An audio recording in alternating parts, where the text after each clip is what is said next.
Ok, bom dia a todos, sejam bem-vindos a mais uma aula aqui da nossa comunidade de estudos em neuropsicanálise. Hoje nós temos aqui a honra muito feliz de receber o Rubem Eduardo Allen, meu xará Eduardo, que vai fazer uma explanação, trazer uma ampliação do evento que teve na Sociedade Internacional de Neuropsicanálise da Cidade do México. O México trouxe especificamente uma apresentação com a Ana Dagno, especificamente sobre esse mesmo tema, então a gente fazendo uma ampliação, tentando trazer a simplificação desse conteúdo. O Rubem, que participou desse evento, vai trazer algumas notas que ele percebeu importantes sobre essa apresentação. Consequentemente, a parte relacionada ali à biologia, à neurociência, eu posso trazer uma contribuição, mas depois que o Rubem fizer toda a apresentação dele, também no final eu trago um comentário para fazer um apanhado, uma consolidação de tudo que ele explanou aqui conosco e tento conectar isso com as nossas últimas aulas do curso de neuropsicanálise na prática clínica para quem está fazendo. Lá a gente falou nas duas últimas aulas sobre a função dos sonhos no tratamento em neuropsicanálise. E aí agora a gente tem aqui a ideia mente e corpo, que se conecta perfeitamente com as duas últimas aulas. Então, dessa forma que a gente vai funcionar. E aí eu abro no final um tempinho para quem quiser trazer uma contribuição, uma pergunta depois que eu fizer o comentário. Primeiramente, queria dar as boas-vindas ao Rubem, agradecer muito pela disponibilidade dele em apresentar esse conteúdo para nós. O Rubem, ele é um argentino residente no Brasil, psicanalista clínico e mediador judicial cadastrado no CNJ de São Paulo, atua como perito judicial psicanalista no Tribunal de Justiça de São Paulo, especializado em questões de família, idealizador de seminários Brasil-Argentina sobre métodos de resolução de conflitos na Escola Paulista de Magistratura, expositor em cursos de mediação em psicanálise, mediador empresarial e familiar na Câmara de Mediação e Arbitragem de São Paulo. Também é membro colaborador da Comissão Especial de Direito Internacional, ex-consultor e embaixador e ex-cônsul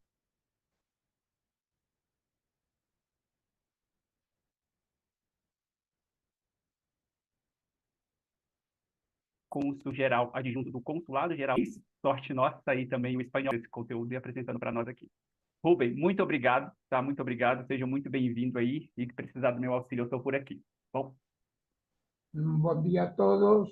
Muito obrigado a você, Eduardo, meu xará, e muito obrigado pela oportunidade de participar desse evento tão importante em México, muito importante para todos nós, para nosso percurso com você, e para mí personalmente fue muy importante porque yo confieso no daba tanta importancia aos disturbios do sono na sua relação com nosso trabalho como psicanalista. Mas, bom dia a todos, muito prazer, muito obrigado pela presença, muito obrigado por compartilhar este encuentro tan importante. Disculpen que yo estoy con un poco de ronquidón, continúa frío en San Paulo. Mas bom, indo a nosso assunto, a relação mente-corpo a partir do sono e a partir do sonho, justamente, porque eu me deparei com algumas sorpresas. Te voy a falar devagar para que se entienda mi portuñol. Pueden preguntar cualquier palabra dubidosa. En fin, esta aula, este webinar, fue ministrado por la directora de la Asociación de Psicoanálisis, Neuropsicanálisis de México, perteneciente al grupo que pertenece nuestro profesor Eduardo. Y también dimensioné la importancia de esa asociación con la presentación, mía primera oportunidad en compartir con la Asociación Neuropsicanalítica Universal y la importancia de esta asociación y la importancia de que nos estemos relacionados por intermedio del profesor Eduardo. Más indo ao asunto específico, en un tema tan importante que preocupó a todos los científicos, psicoanalistas, psicólogos de la historia, el problema da relación do sono con corpo, a mente e corpo, o sea, esa relación que puede ser interpretada como dualismo, que son cosas diferentes, y no son cosas diferentes absolutamente. No popular se fala de que está relacionado mente-corpo, mas tenemos evidencias científicas tan importantes para poder ser contundentes con respecto a esto y considerar esta relación como monismo, determinó la doctora Ana. Un monismo de duplo aspecto. Son la misma cosa. Y cuando el profesor Eduardo fala de homeostasis, así como existe homeostasis física y psíquica, que hay mucha importancia también no sono. Eu tenho aqui um rascunho do que eu fui pegando do webinar. Ese equilibrio, la homeostasis, afecta directamente y mucho más do que eu personalmente sabía o conocía de los psicoanálisis, mucho más en nuestra relación con nosotros mismos y con los pacientes. Yo considero a partir de este webinar que debemos, yo que lo menos voy a incorporar como elemento fundamentado la anamnesis como paciente, cómo duerme, cómo dormís en español, porque tiene un significado muy importante para nosotros como psicanalistas. Es la tercera parte de la vida, o sono, a veces falamos, ¿para qué dormir tanto? Perdemos tiempo, entre aspas, y no. En tanta importancia a vigilia o día como a noche. En tanta importancia o que acontece durante el día como o que acontece en nuestro cerebro durante la noche, durante o sueño. Por eso, por ese motivo, considero que es un elemento muy importante, fundamental, para considerar en nuestra anamnesis con los pacientes.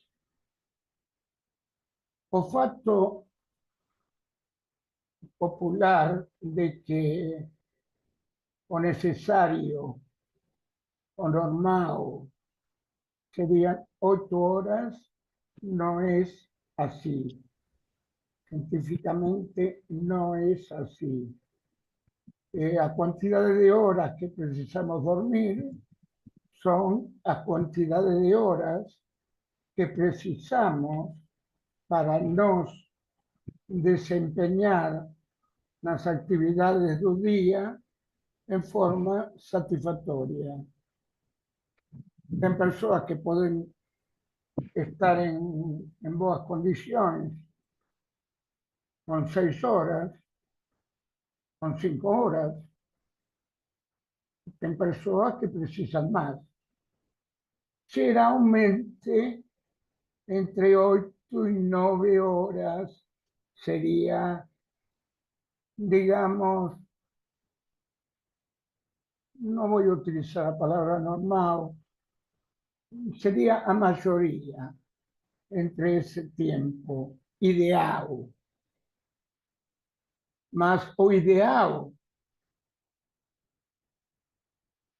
sería poder desenvolver, poder percorrer las actividades del día en forma satisfactoria, sea las actividades físicas como sean las actividades mentales, como sean nuestras reacciones, nuestras actitudes, nuestra forma de nos comportar. Ustedes percibieron que cuando dormimos poco o mal, no estamos atentos, no estamos absolutamente disponibles para la reacción inmediata. Eso percibimos dirigiendo carro, por ejemplo. Cuando dormí mal o no dormí, no estoy con la misma reacción que cuando dormimos satisfactoriamente. Y así con las demás actividades físicas mentales. El bebé, por ejemplo, precisa más cantidad de horas, precisa 17, 18 horas dormir para estar en condiciones, digamos, homeostáticas correctas. Cuanto más avanza edad, se duerme menos. En la tercera edad se duerme menos, aunque paradójicamente se precisaría más sono, más en la realidad dormimos menos.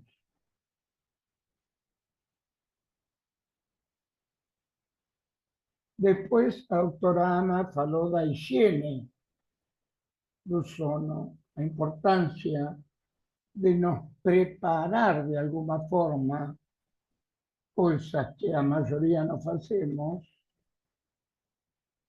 más que es recomendable hacer y es conveniente sugerir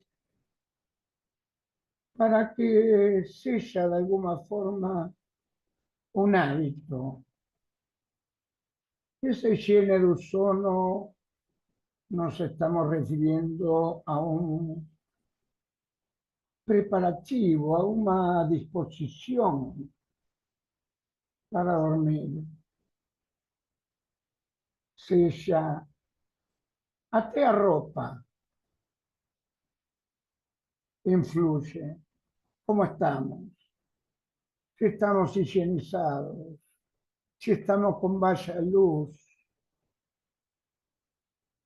sin TV, yo sé que la mayoría de nosotros asistimos TV, pelo menos.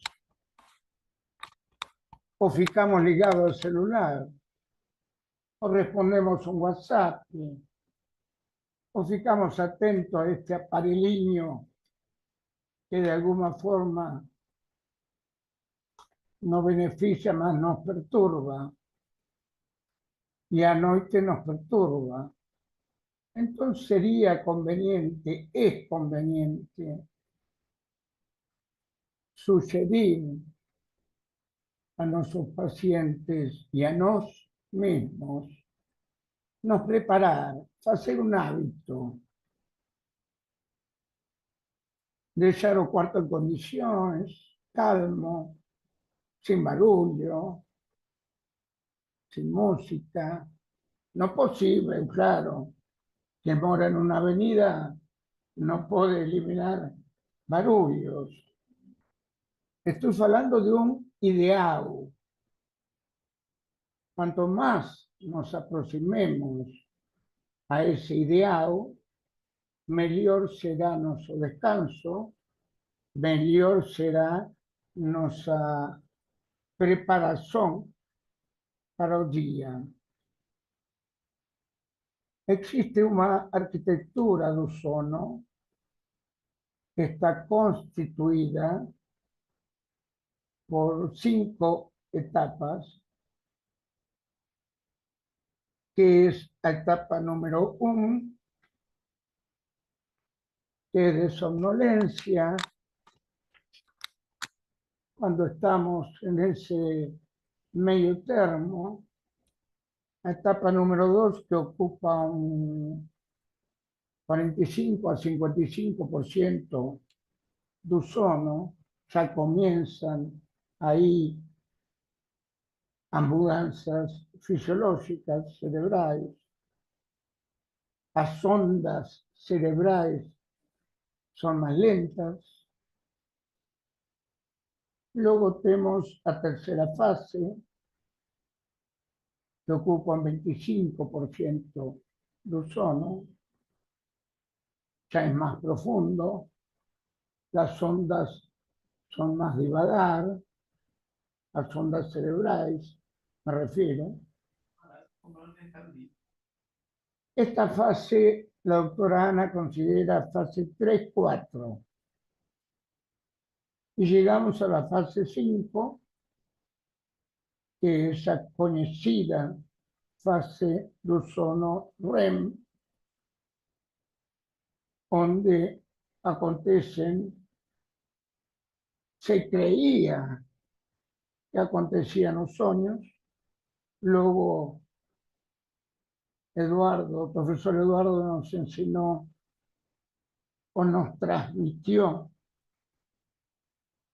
que, segundo Mark Solms, puede acontecer en cualquier etapa o sueño. Y esa sería la fase 5, que es una fase obviamente más corta, de pocos minutos. Y aquí comenzamos con la parte de qué acontece en el cerebro en cuanto dormimos.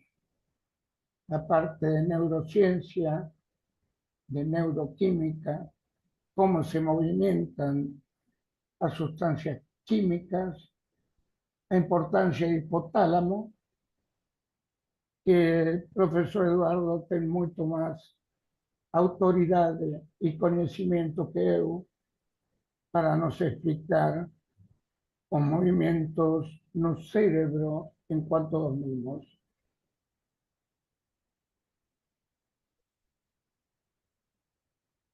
Ok, profesor Eduardo, Perfeito. nos ayuda con esta parte científica que eu não domino, sinceramente. Bom dia, pessoal. Passando assim um pouco rapidamente um resumo dessa parte aqui, o que a Ana estava trazendo especificamente são a quantidade de bioquímicas que são liberadas, que acontecem no nosso cérebro, especificamente em cada fase ali do sono, né? A fase 1, a fase 2, até a gente chegar ali no não REM e depois no sono REM. E aí ela vai falando da liberação, que vocês podem perceber pela cor aqui, de bioquímicas que acontecem no nosso cérebro. Para dar base nisso, a gente pode pegar lá o que a Ana falou anteriormente no slide, e o Ruben fez aqui de uma forma brilhante a ligação, que os padrões de atividades do nosso cérebro, enquanto nós entramos nesse sono REM, são semelhantes, e eu estou falando padrões em questões de atividade cerebral. Se eu pegar, por exemplo, um eletroencefalograma, ele está lá trazendo resultado, atividades tão semelhantes quanto um cérebro desperto, um estado de atividade lógica cognitiva.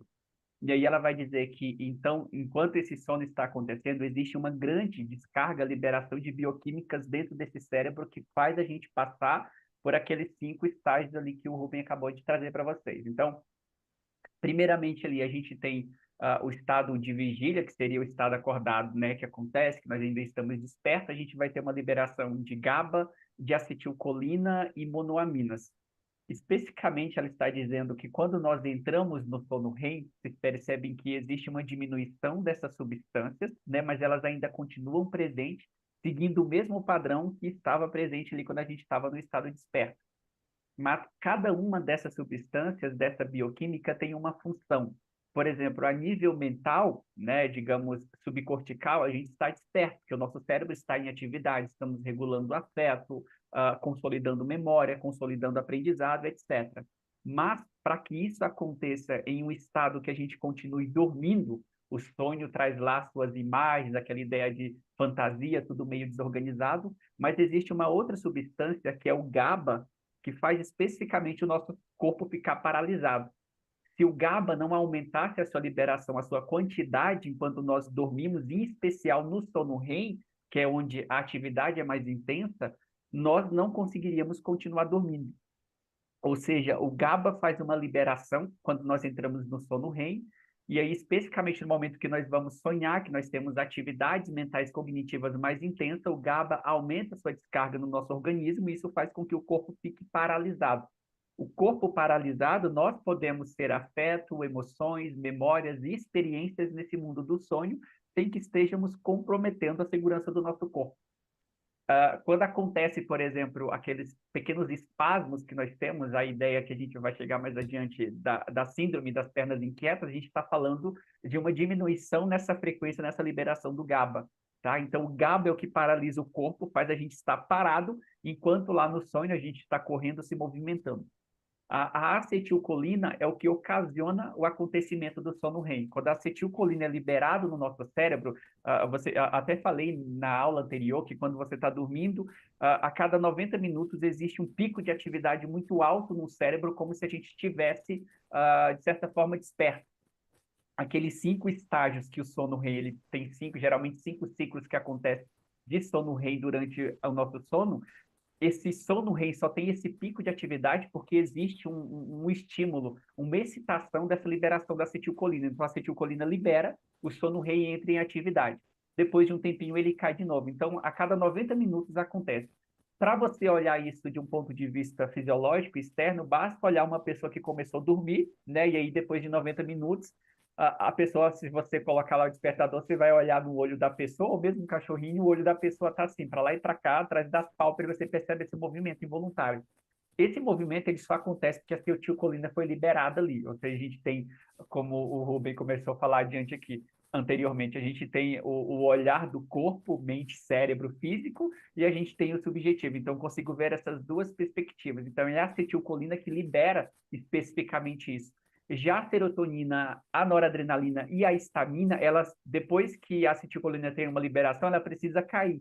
E para que ela caia, é a serotonina, a noradrenalina e a histamina que entra em atividade. Quando elas entram em atividade, a acetilcolina diminui. Então, é esse pico que acontece, que é o que o Alan Robbins, que eu falei no curso de neuropsicanálise na prática clínica, vai dizer que o sono, assim como o sonho, é um processo fisiológico, não tem nada de interpretativo. Mas o que o Rubem acabou de falar, não existe uma base científica para dizer que você precisa exatamente de 8 horas, 7 horas, e isso é o padrão para qualquer pessoa, não. Existem pessoas, eu, sei lá, 10 anos atrás, com 4 horas de sono, eu estava muito bem, funcionava muito bem, a minha homeostase estava estabelecida, não tinha prejuízo no dia a dia. Mas hoje, depois dos 30, eu falo entrando na casa dos 40, quando eu não durmo especificamente, sei lá, às vezes 9 horas num dia na semana, eu tenho um prejuízo, eu percebo a diferença disso. Então, o que a gente está dizendo aqui é que essa fisiologia, ela acontece, ela é involuntária, etc., ela tem um padrão de funcionamento. mas a subjetividade implica muito o funcionamento dessa biologia aqui. Ou seja, o Eduardo, mesmo com 30 e poucos anos, pegar um outro ser humano com mesmo 30 e poucos anos, a fisiologia ou a quantidade de sono que ele precisa é diferente. Então, esse padrão fisiológico de bioquímicas aqui acontecendo corrobora para o que a gente entende lá como os 5 estágios que o Rubem acabou de explanar para nós. Tá? E aí, fazendo uma complementação desse outro slide aqui também mais científico, o Rubem até começou a falar ali. A gente tem, então, a ideia do nosso hipotálamo. O hipotálamo é essa regiãozinha aqui que vocês estão percebendo em cor amarela. O hipotálamo é o responsável pela nossa homeostase. Todas as vezes que você sente fome, que você sente sede, cansaço, é o hipotálamo que sinaliza que você está cansado, que você está com sede, que você está com frio. É o hipotálamo que seria o termômetro, assim, que traz essa ideia do que você está sentindo. Tá bom, tá ruim. Saiu ou retornou para a homeostase. Então, a partir dos afetos, os afetos chegam, trazem essa informação para o hipotálamo faz a regulação disso e sinaliza, então, para o corpo qual é a necessidade que a gente tem. Associado a esse núcleo específico ali do hipotálamo, nós temos esse núcleo supraquiasmático, que é toda essa regiãozinha aqui, ó, que está numa cor bem verde, bem pequenininha aqui, é menos que um carocinho de feijão. Então, especificamente, essa membranazinha, esse núcleozinho aqui nessa cor verde, é o núcleo supraquiasmático, e é ele que está associado, interligado, conectado com essa glândula pineal, que está aqui atrás. Ou seja, existe uma ligação direta entre essas duas estruturas aqui. Quando, por exemplo, chega à noite, aí o Rubem começou a trazer uma orientação de que nós devemos evitar o estímulo da TV, da luz azul, do celular, devemos diminuir as luzes, ir para uma luz amarela, um quarto silencioso, um quarto mais escuro. É o ambiente sendo preparado como estímulo para sinalizar especificamente a esse hipotálamo, através do núcleo supraquiasmático, atingindo e conectando, sinalizando para a glândula pineal que está anoitecendo. Ou seja, se está anoitecendo, significa que a glândula pineal, que está também aqui conectada, precisa fazer uma liberação de uma substância que é fundamental para que a gente venha ter uma qualidade de sono e passar por aqueles 5 estágios de uma forma eficaz, saudável, que é a melatonina. Quanto mais escuridão eu tenho no ambiente, por isso a ideia de luz amarela, que não ativa a nossa retina, a luz, é evitar o celular, colocar um filtro, se for utilizar o celular à noite, a TV à noite, por causa disso, porque daí essa glândula pineal, ela recebendo o estímulo de que as luzes estão caindo, está diminuindo, isso é para qualquer mamífero, basicamente o que vai acontecer é que ela vai fazer uma liberação maior de melatonina. A liberação dessa melatonina, que representa basicamente a escuridão, a diminuição do nosso ritmo circadiano, vai levar a gente a ter uma sonolência, ou seja, cair no sono, de fato conseguir pegar no sono, como a gente fala, e conseguir passar por aqueles estágios. Não acaso, assim, eu falo que como que a pessoa vai dizer que vai dormir se ela está lá às 2 horas da manhã com o celular no rosto dela, assim, na cama, na escuridão e o celular sinalizando para ela? O cérebro ele não é racional, assim, não existe essa racionalização que a gente pensa como a gente sente, tá? Então, nesse nível que eu estou dizendo especificamente é que se eu tenho o celular, o que a minha retina, o que está entrando por esse nervo óptico e sinalizando esse hipotálamo, esse núcleo supraquiasmático e basicamente a glândula pineal é que não está de noite, está de dia. E acreditem, gente, a luz azul, ela tem esse poder, é fundamental para isso. Então, a gente está ali com o celular, nesse sentido, ela está sinalizando que ainda não está de noite. E o que que ela faz? Ela retarda, ela segura a liberação de melatonina. À medida que ela segura a liberação de melatonina, a gente está negligenciando os 5 estágios do sono. É possível que eu tenha 3, 4 sonos REMs durante a noite, quando na verdade eu deveria ter 5 para ter um sono saudável, um sono que existe uma higienização cerebral. Mas à medida que eu não tenho isso, a melatonina está sendo segurada lá, está sendo retardada. E aí, quando eu vou às 3 horas, às 4 horas da manhã, de fato, desligar o celular e cair no sono, aí a melatonina é liberada em uma grande quantidade. Por isso que é tão difícil despertar, acordar, tá? E a maior liberação, a maior quantidade de liberação da melatonina acontece à noite. É a melatonina que tem essa liberação muito forte à noite, etc., que vai fazer você despertar. Então, eu coloquei um esqueminha aqui só para vocês verem. Imaginem que essa luz aqui seja especificamente o nosso celular, tá? Se essa luz está entrando aqui especificamente pelo nervo óptico, ele vai sinalizar para o hipotálamo que ainda está de dia. O hipotálamo vai sinalizar especificamente ali o nervo supraquiasmático, que vai sinalizar para a pineal que ainda está de dia. Segura aí, aguenta um pouco mais, não libera melatonina porque ele está de dia. E aí, nesse sentido, até que esse celular seja desligado, essa informação chegue de novo, e aí o cérebro começa a sinalizar para essa glândula pineal e ela começa a liberar melatonina, a quantidade de melatonina que ela vai liberar durante a noite, o sono, não vai ser suficiente para você passar por aqueles 5 estágios do sono. Daí, você acorda no outro dia com uma quantidade, entre aspas, de melatonina para ser processada durante o dia. Para ser processada durante o dia, imagina o quanto isso traz prejuízo para a tua concentração, para a tua explanação, para o teu aprendizado, porque essa quantidade de ritmo de escuridão está sendo liberada às 9 horas da manhã, quando já deveria estar sendo liberada uma outra substância para te fazer despertar, e ela ainda está concluindo esse ciclo da liberação da melatonina. Tá? Então, assim, aí a gente entra também no que o Rubem acabou de falar, a ideia da higienização do sono, gente. E aqui eu estou falando de um processo totalmente biológico, tá? Que não tem teoria, tá?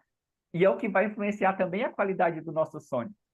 Para finalizar essa parte aqui da biologia, então, assim, guarde essa informação. A gente tem lá, então, o hipotálamo, é o hipotálamo que sinaliza, então, para o núcleo supraquiasmático, que está de noite, a luz diminuindo, luz amarela, etc. Ele sinaliza a glândula pineal, ela libera, então, o cortisol.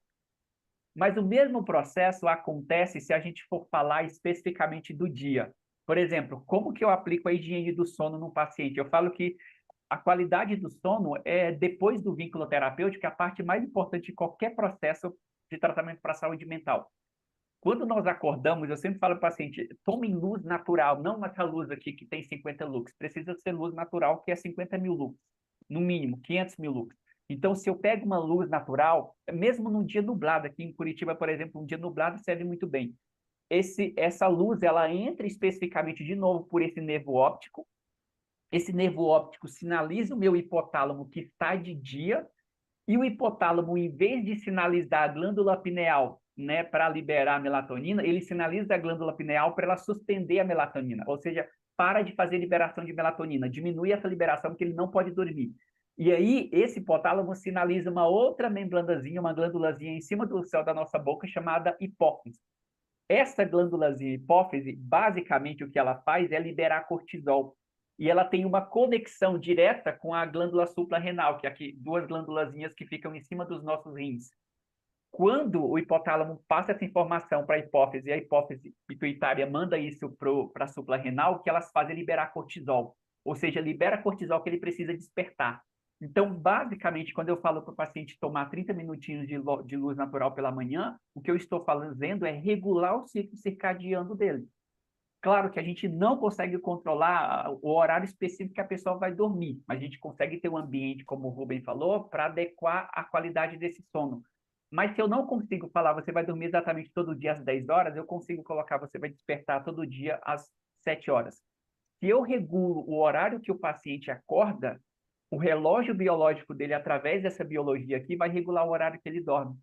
Então, assim, se você não consegue regular o horário que o paciente vai dormir, começa a organizar o horário que ele acorda. Se ele tem um padrão de acordar todos os dias no mesmo horário, o relógio biológico, esse funcionamento que eu falei aqui, bioquímico, vai ter uma relação que vai configurar a partir desse horário que ele acorda. Liberação, especificamente de cortisol, e liberação de melatonina, um ciclo circadiano que a gente fala, tá? Então, higiene do sono basicamente é isso. A gente usa essa mesma biologia que vocês estão vendo aqui, que o Rubem está apresentando, para fazer a qualidade do sono e o paciente passar por esses 5 estágios. Se nós não temos isso, gente, de verdade, a gente está desregulando a homeostase. Eu falo sempre para vocês que a gente tem lá as nossas necessidades afetivas e isso nos retira da homeostase. Essa mesma coisa pode acontecer aqui, mas aqui eu estou trazendo um dado totalmente biológico. Biologicamente, você também pode sair da sua homeostase. Porque imagina que eu não consigo receber vínculo num relacionamento. Se eu não tenho uma qualidade de sono e eu tenho uma quantidade de melatonina durante o dia em que deveria haver suspensão dessa melatonina, a irritabilidade que eu sinto em relação a esse parceiro que não me ama como eu gostaria de ser amado, que não cuida de mim como eu gostaria de ser cuidado, vai me trazer muito mais irritação, porque a quantidade de cortisol está desregulada. E aí, se eu não faço a regulação desse cortisol pela manhã, quando dá lá 7 horas da noite, o cortisol está no alto pico, uma liberação muito alta. E aí, se o cortisol está numa liberação muito alta, ele tem um pico de 12 horas, significa que 1 hora da manhã o cortisol está começando a diminuir. Mas 10 horas da noite, 11 horas da noite, ele ainda estava no pico muito alto. Então, isso é fazer regulação emocional, fazer regulação do sono, etc. Mas tudo isso traz especificamente a retirada, o desequilíbrio da nossa homeostase. Se nós não trabalhamos esse equilíbrio biológico, fazendo uso desse conhecimento na clínica, e trabalhamos somente o mental, o psicológico, a gente não está praticando neuropsicanálise. Praticar neuropsicanálise é como o Rubem falou, é você pegar o monismo de duplo aspecto, ou seja, o cérebro e a mente. Ambos são a mesma coisa por perspectivas diferentes. O paciente não tem essa habilidade, mas nós, enquanto estudantes de neuropsicanálise, temos que ter essa habilidade. Eu trabalho o biológico e eu trabalho o mental. É as duas instâncias, eu não posso ser só mental, só psicanalista e trabalhar só o inconsciente. Eu não posso ser só neurocientista, só cognitivista e trabalhar só o cérebro. Eu preciso unir essas duas coisas. E unindo esses dois conhecimentos é que a gente está, de fato, praticando neuropsicanálise. E aí, a possibilidade de manter a homeostase do paciente, ela é real, ela é mais fundamentada. Ok?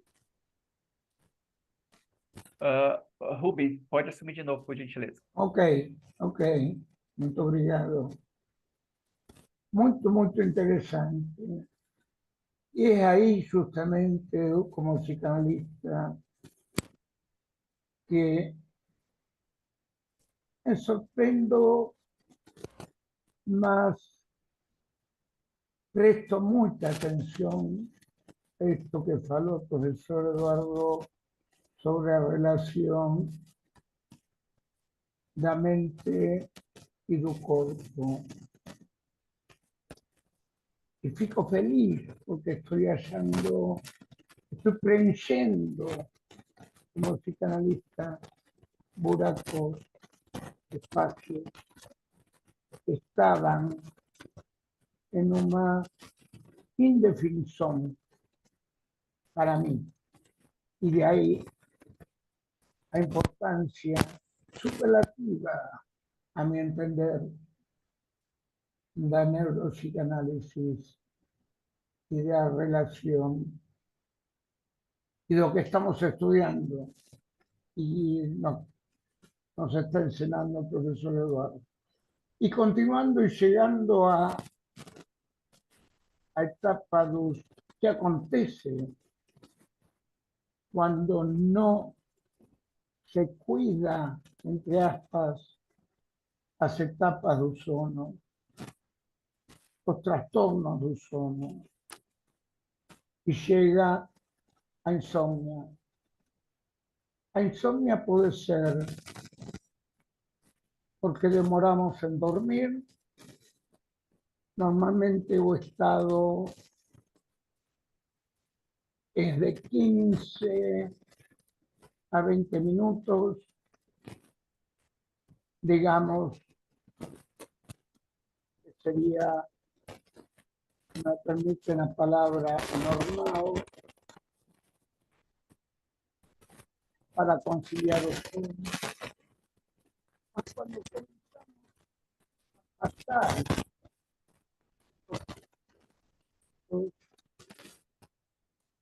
se enciende una luz amarilla.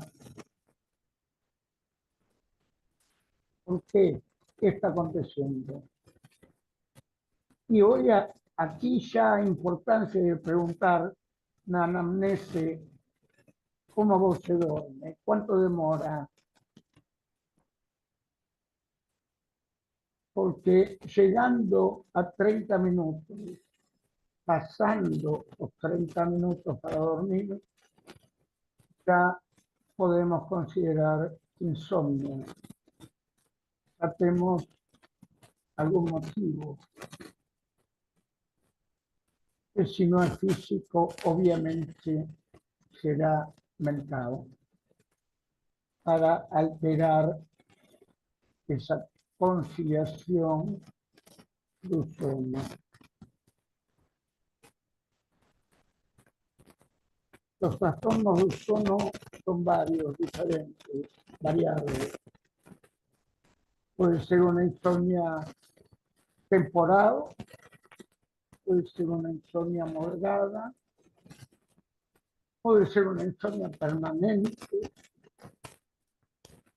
porque es más serio, obviamente. Y la doctora Ana mencionó tres clasificaciones: inicio, Você consegue só intermedio y mexer um pouquinho crónico. no seu fone, que eu acho que está dando ruído. Você consegue só mexer um pouquinho nele?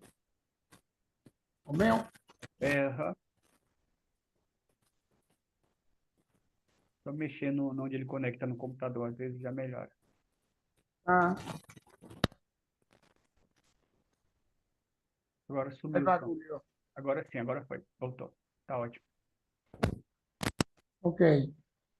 Entonces decía que puede ser una insomnia no inicio, no intermedio, o sea, medio, de duración media, y puede ser crónico,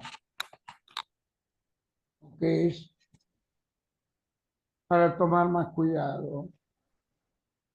A tal cosa que me sorprendió, existe una clasificación internacional de trastornos del sueño. Llamativo. Llamativo más, también está marcando la importancia del tema que estamos abordando, a tal punto de que existe una clasificación universal, que puede ser por problemas respiratorios, puede ser una hipersomnias, que se denomina, puede ser un trastorno del ciclo circadiano que mencionaba el profesor Eduardo, puede ser una parasomnias, que sería el sonambulismo, y puede ser también trastorno del movimiento, que son aproximadamente 3 movimientos involuntarios durante la noche. Claro que no vamos a percibir esto. Precisaríamos que si alguien duerme a nuestro lado, observe estos movimientos para no estar sabiendo que padecemos de este tipo de alteración, de este tipo de trastorno que figura y aparece en la clasificación internacional.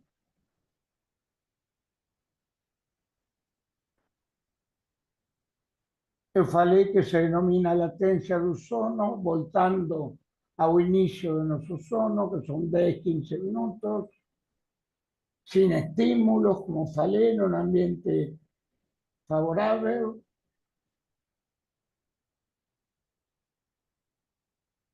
Ahora, y aquí comienzan los desequilibrios.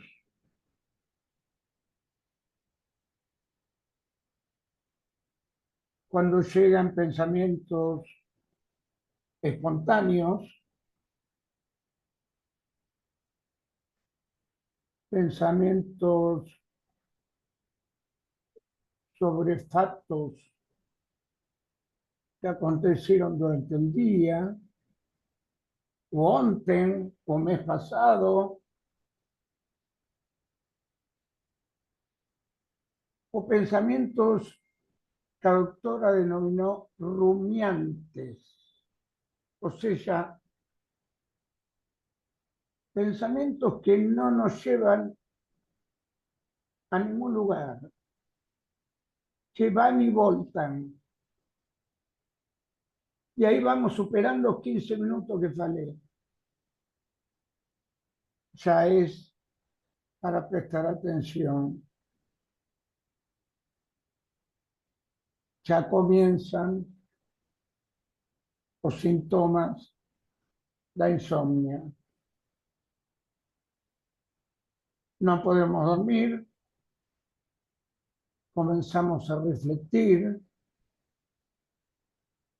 generalmente por problemas que no tienen resolución fácil, y ahí comienzan las perturbaciones y puede ser los motivos de insomnio. Y hoy en vocês, a importância da pergunta, quando eu falei a nossos pacientes como você dorme, você demora em dormir? Sim, fico pensando, Ah, é um sinal muito importante para nós psicanalistas. Y este tema se estudió, se analizó, se investigó siempre. Fue una grande preocupación de psicanalistas, psicólogos, eh, investigadores, eh, obviamente de Freud, de Breuer. Lembran que no vamos a nos detener en eso. Yo como referencia que Breuer y Freud eran amigos, compañeros de trabajo, compartían sus conocimientos, y ellos se referían también, obviamente, a problemas de insomnio, de pensamientos abrumadores, de pensamientos sin resolución que afectan negativamente al individuo y que no proporcionan un descanso reparador. También existe el mecanismo de defensa, que no conciliamos su sono, mas también no pensamos, nos resistimos a dormir. ¿Por qué?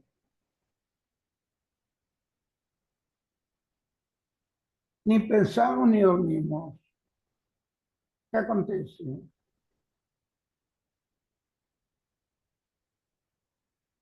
Son síntomas a levar mucho en cuenta. Me aparece o tema central de nuestra conversación, que es la relación, las doenças mentais con sono o con la perturbación del sono. Y otros científicos también estudiaron mucho sobre el sono. La doctora mencionó a Martí en 1990, que falaba de una sobreexcitación que perturbaba el sono. ¿Y por qué?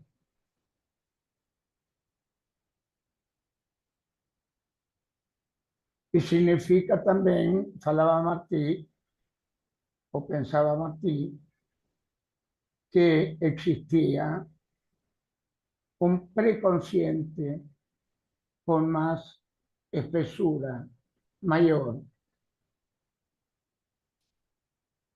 También mencionó a Selle, otro investigador, en 1946, que investigó sobre soldados que voltaban la guerra. Sería síndrome de adaptación a esta nueva vida voltando la guerra. Y se lo adjudicaba un exceso de estrés. Las hormonas de estrés excesivas. Una difícil adaptación a esa nueva realidad, voltando da guerra, también era motivo de insomnio. También mencionó otro investigador, Alexander, que falaba los hormonios negativos, los sentimientos negativos, y menciona, Alexander, que se enviaban a señales a glándula pituitaria, que provocaban angustia y luego ven experiencia de doctora Ana, la investigación sobre insomnia, la doctora Ana, que la fez sobre 10 estudiantes con insomnia.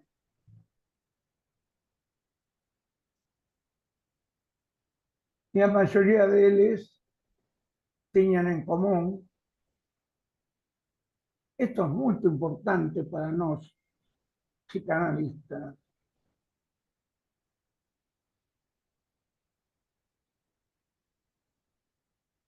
padres separados.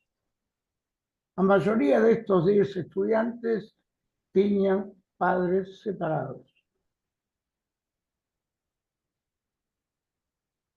Tenían mucha tristeza, menor apetite, menor energía,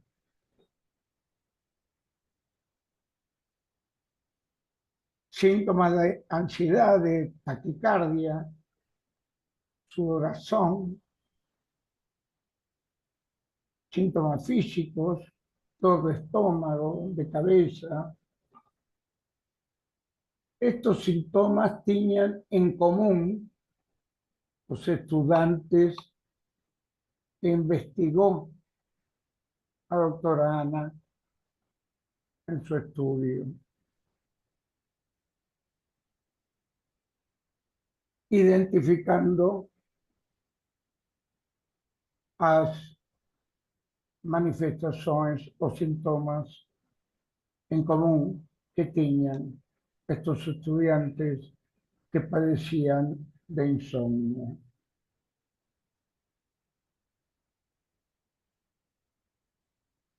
Y los riesgos o riscos para la salud. Y todo esto merece mucho atendimiento para nosotros como psicanalistas. La doctora Ana mencionó a Trayenta, científico o científica, no sé, que decía que cuanto más avasallador fuera o ambiente, ten mayor propensión a un síntoma psicosomático. Y mencionó a Martí que cuando individuo tiene menor fortaleza mental, es mayor o riesgo. Entonces, estos participantes tenían una dinámica familiar disfuncional en común y padecían de insomnio. Tenían falla en la relación afectiva con los padres en común. ¿Qué significativo que es esto? ¿Qué significativo para nosotros cuando un paciente fala de insomnia? Es para analizar esa relación, para linkar.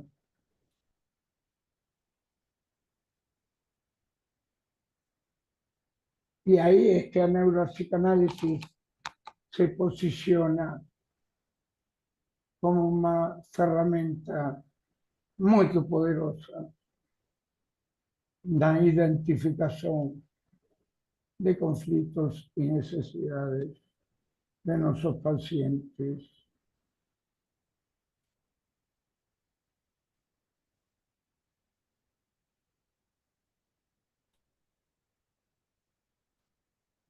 Luego,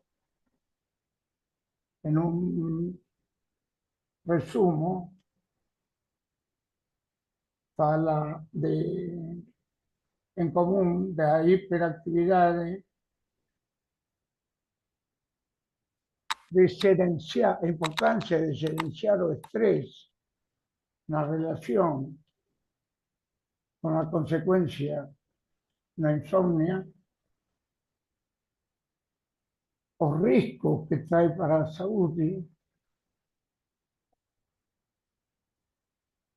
e o merecimento que tem de um atendimento dedicado à qualidade do sono. Quando falamos de qualidade, falamos de tempo e qualidade do sono. O tempo do sono é uma das características da perturbação do sono que provoca a insomnia. Más o menos es por ahí.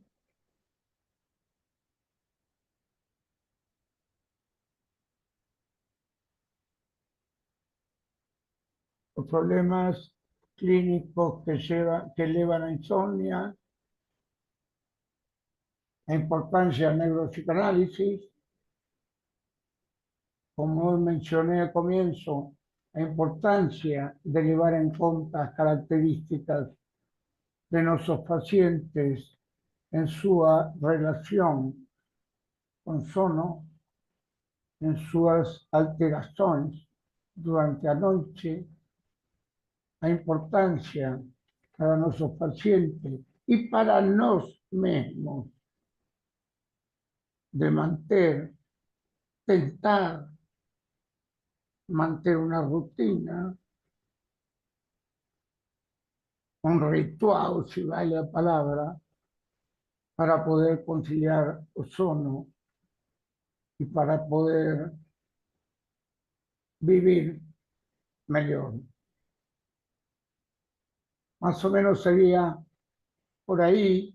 Disculpen el portuñol. Espero que hayan comprendido la mayoría de mis explicaciones y fico à disposição. Maravilhoso, Rubem, maravilhoso. Eu não consegui assistir toda a apresentação da doutora Ana, mas eu percebi que teve muitos detalhes bem sutis que a Ana trouxe na apresentação dela, que o Rubem conseguiu transmitir com maestria, assim, detalhes até mesmo de quantidade de horas, e é interessante porque ele fala que não era um tema que ele se debruçava tanto por estudar, etc., e ainda assim captou com tanta essência, assim, o conteúdo, etc., da Guimar estava lá também, ela pode falar um pouquinho sobre isso, como que a gente reviu, de fato, temas que, da mesma maneira, com a mesma sutileza e refinação que a Ana abordou lá, o Rubem trouxe aqui. Então, Rubem, muito obrigado, foi excelente a sua apresentação. Não, obrigado.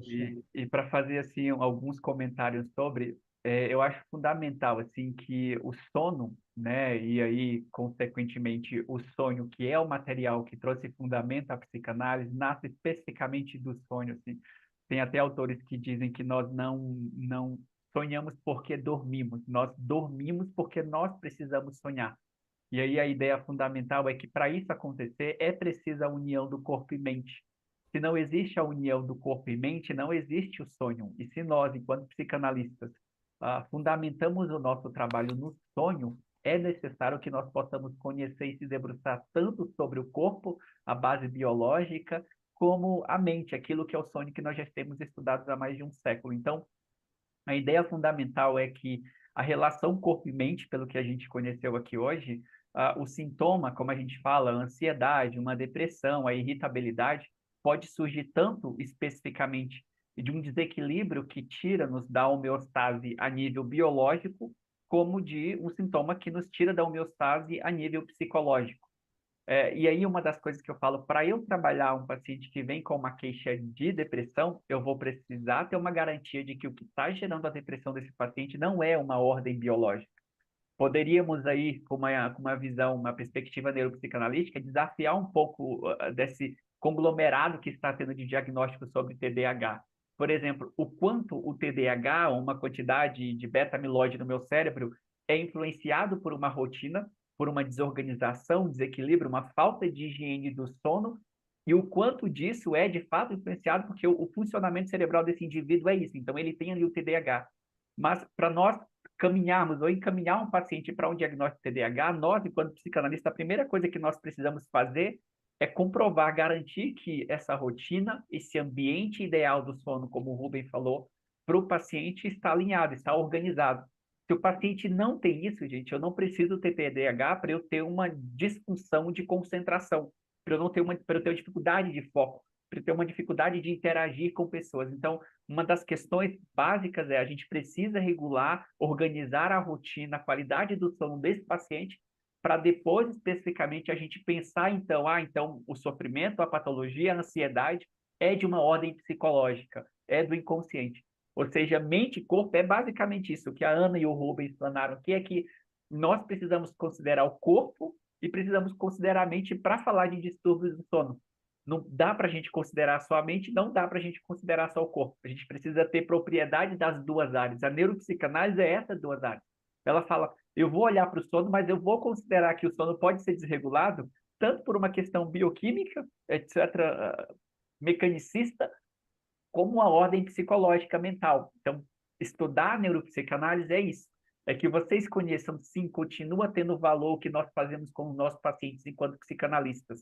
Mas tem também valor que nós possamos conhecer que uma desregulação da glândula pituitária, a mesma hipótese, vai levar especificamente a pensamentos ruins, a pensamentos disfuncionais. Significa que se o paciente tem essa glândula pituitária, essa hipótese mais ativada, a quantidade de ruminações de pensamento que ele tem é maior e são mais negativas, porque cortisol é uma coisa que a gente só tem em situações de ameaça.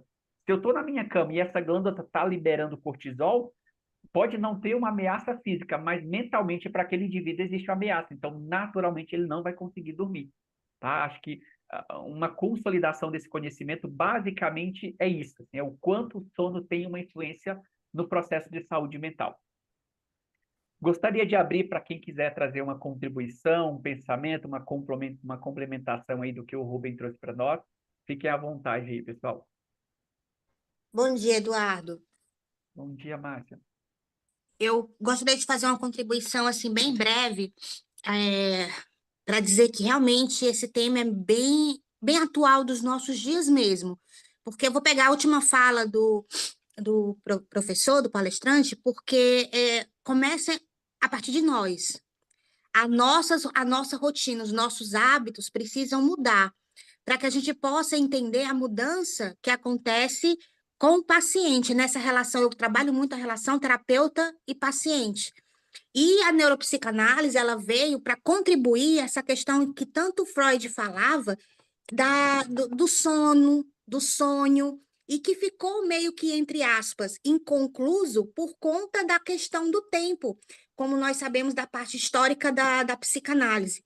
E Max Somers, quando veio, ele veio resgatar as pesquisas e colocar justamente uma fala que você fala muito, que eu me apropriei dessa sua fala, que é justamente o diálogo entre a mente e o cérebro, que é justamente essa ponte que a neurociência faz com a psicanálise.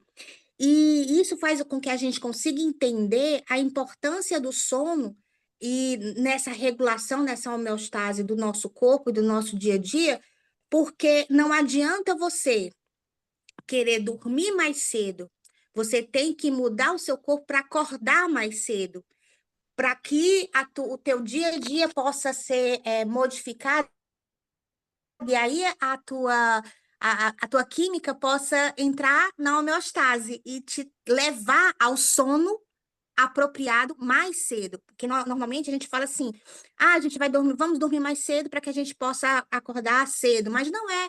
É o inverso, porque a regulação acontece com a melatonina, a melatonina diminuindo e o cortisol aumentando. Isso só pode acontecer à medida que o dia amanhece. E é muito interessante isso, porque o dia continua sendo noite e dia nos mesmos horários, e nós é que mudamos os nossos horários. E só para finalizar, é muito interessante que desde que nós tivemos os estudos dos sonhos, da teoria do sono, assim, foi sintonia mesmo das nossas aulas. Eu adquiri um relógio de pulso. E aí a minha dúvida sempre foi a questão de como que faz essa questão da regulação do sono, da leitura do sono a partir do relógio digital, do smartwatch. E é tão interessante porque eu estou fazendo esse teste comigo mesma.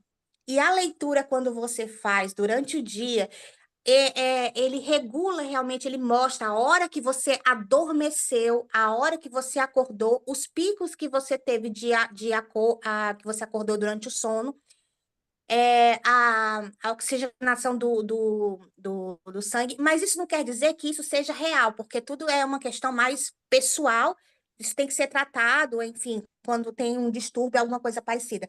Mas o que eu quero pontuar é que existem mecanismos, ferramentas apropriadas atualmente que podem te ajudar nessa mudança de hábito, que é isso que está conseguindo me ajudar, pelo menos isso. Eu estou conseguindo ver cientificamente algo que está acontecendo no meu corpo, que eu já sabia, mas que eu posso aplicar com mais veemência. Você entende? Então, é bem interessante, porque eu consigo ver essa regulação do meu sono, enquanto eu estou dormindo, e como isso está sendo influenciável no meu dia a dia. Queria só deixar essa contribuição, porque esses últimos dias, com as aulas e agora com a aula de hoje, veio a se incrementar ainda mais essa questão do sono, que é muito bom para a neuropsicanálise, para que a gente possa lidar com as questões dos nossos pacientes, começando por nós mesmos. Perfeito, Rubem. Gostaria de implementar um comentário sobre a fala da Márcia? No, no, concordo absolutamente con Marcia y hace muy importante esa concientización sobre la importancia, comenzando por nosotros mismos, para poder avaliar lo que mencionaba de poder incorporar a nuestra anamnesis en el comportamiento de nuestros pacientes durante el sueño. Concordo totalmente y qué bon que se percibió a actualidad del tema, que en mi caso estaba un poco, no digamos esquecido, mas no daba a importancia que hoy descubrí que tengo una relación psicossomática. Ótimo. Mais alguém gostaria de trazer alguma fala? Da Guimar, você Oi, estava Eduardo. no evento. O Bastos. Pode falar, Bastos, tudo bem? Bom dia, professor. Eu fiquei mais ou menos um mês com problemas para dormir. E aí eu achei interessante quando você falou que não é ir dormir mais cedo para tentar ter um sono bom, porque você não vai ficar rolando na cama, vai ter pensamentos intrusivos e não vai conseguir dormir. Eu comecei a fazer aquilo, colocar um relógio para despertar às 6h30, e levantava às 6h30, ia fazer minha atividade física, que eu acho muito importante também para controlar o sono, regular o sono. E comecei a fazer isso. Acordar mais cedo, mesmo sem vontade. Quando eu comecei a praticar isso, a exercer isso, acordar mais cedo, contato com a luz, correndo, pedalando que eu gosto, cara, o meu sono hoje, dá 10 horas da noite, eu já estou doido para dormir. E assim, aquele sono maravilhoso, é um sono que É um sono reparador mesmo. Eu sou outra pessoa agora. Agora, o ruim é falar para os nossos pacientes, colocar, aliás, na rotina dele, essa coisa de acordar às 6h30, 7 horas. Porque com essa coisa da tecnologia, acesso muito fácil às coisas, a tendência, né, do ser humano hoje é ficar mais exposto a essas coisas. Fica um Netflix, ficar rolando um vídeo no telefone, e aí quando ele vai ver já é tarde demais. Aí para levantar esse horário fica muito difícil, mas ele conseguindo fazer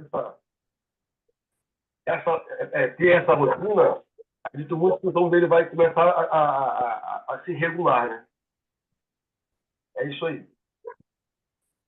Obrigado pela... Imagina, obrigado a você. Complementar, Rubem, a fala do Bastos aí sobre. No, es muy interesante lo que faló Bastos con respecto a experiencia con sí propio, con sí mismo. Muy, muy importante experimentar en nos mismos. Inclusive, eso que no mencioné, a llamadas siesta, en personas que están acostumbradas a dormir, principalmente en lo interior, después del almuerzo. Y bueno, dormir a siesta cuando es necesario está bien, digamos. Mas dormir por costumbre, no.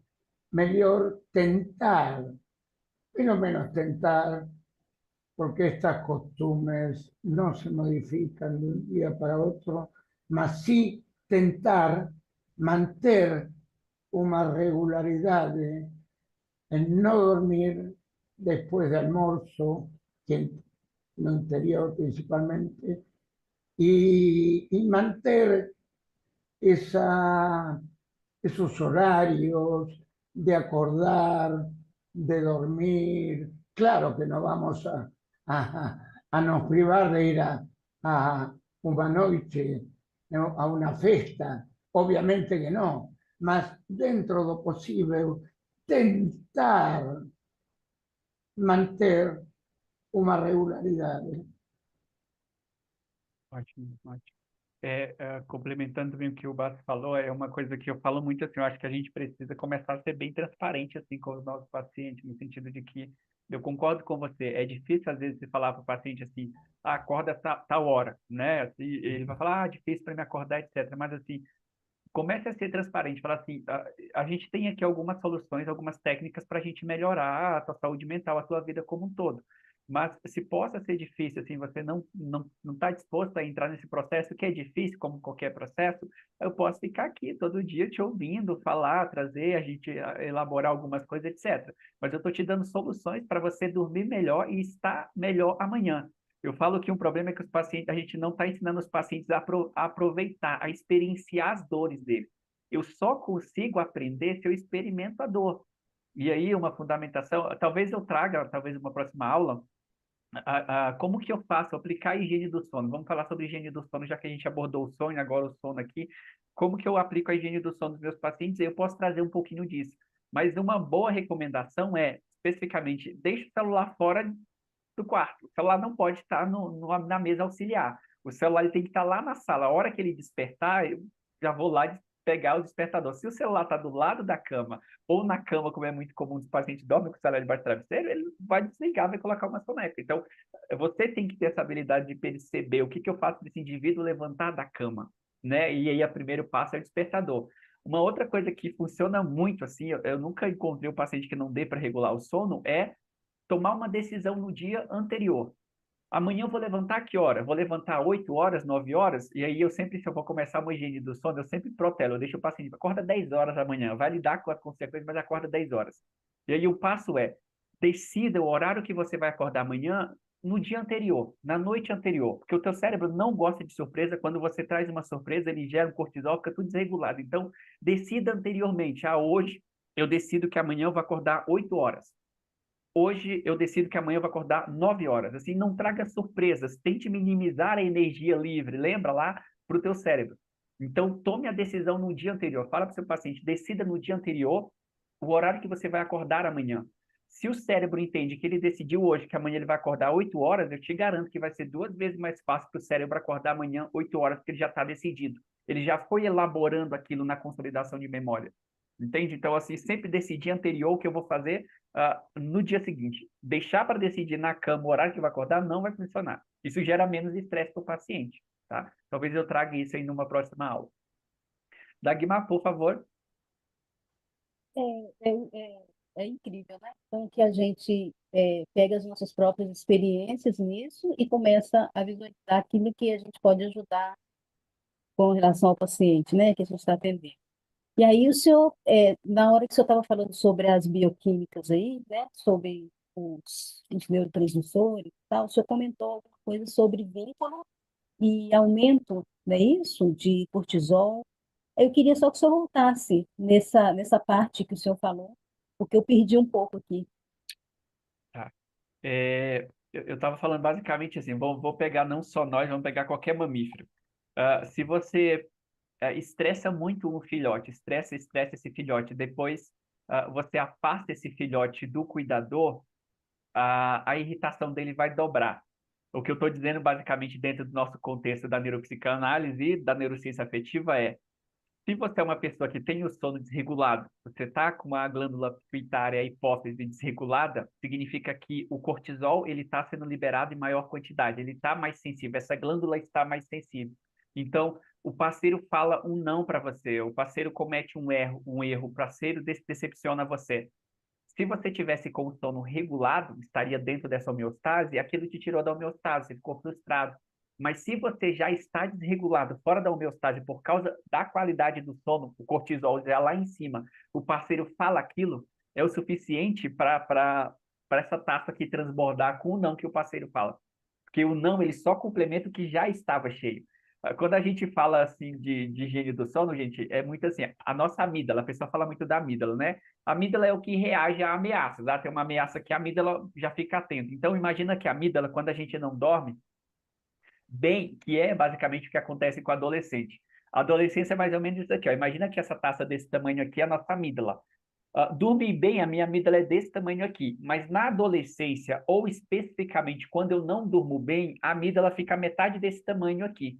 Então, a tolerância ou a quantidade de água que representaria as frustrações, os nãos, que eu experimentaria no mundo para fazer isso aqui transbordar, era isso aqui. Mas se eu não dormir bem, ou se eu sou um adolescente, é a metade.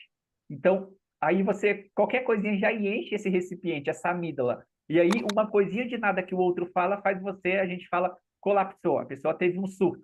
O surto é só uma gotinha que a pessoa precisava de não para fazer a transbordar, porque o teu nível de tolerância, ele é diminuído quando a quantidade de cortisol é aumentado, tá? Então, se você não consegue vínculo, se está lutando para construir vínculo, se está tentando conseguir vínculo, e à medida que você não consegue esse vínculo, se o sono não está regulado, a tua frustração para lidar com não conseguir vínculo vai ser muito menor, vai ficar muito mais irritado, tá? É basicamente isso que eu estava querendo dizer. Faz sentido? Perfeito. Totalmente. Perfeito. Obrigada. Imagina. Certo, pessoal? Mais alguém gostaria de trazer alguma coisa para a gente finalizar? Pessoas comentaram aqui. Jaqueline, quanto eu prezo pelo sono, a minha homeostase do sono, é a primeira pergunta que faço aos meus clientes. Hoje eu me conectado, todos nós estamos acelerados, agitados, com certeza que o sono fica comprometido, etc.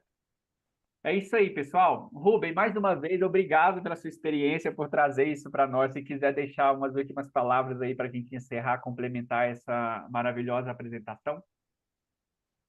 Agradezco a oportunidad, Eduardo. Yo confieso que desde que asistí a este webinar, esta aula, este seminario, comencé a practicar algunas cosas, porque es importante que se torne hábito lo que estamos hablando. Y para conseguir que sea hábito, tenemos que hacer un esfuerzo consciente de me permite la palabra, nos policiar, nos preocupar por cumplir con estos rituales para poder incorporarlos y que sean parte de nós. E muito obrigado novamente pela oportunidade, pela possibilidade de participar e por me abrir as portas deste mundo maravilhoso da relación da psicanálisis con a neurociencia afectiva y a relación da mente con corpo que me permite até poder ejercer, practicar mi profesión de psicanalista con mejor efectividad. Muito obrigado pela possibilidade, Eduardo, y a todos los presentes por compartilhar esta disertação em portunhol. É isso, pessoal. Obrigado a todos por estarem presentes. Até uma próxima aula, tá bom? Tchau, tchau, pessoal. Tchau.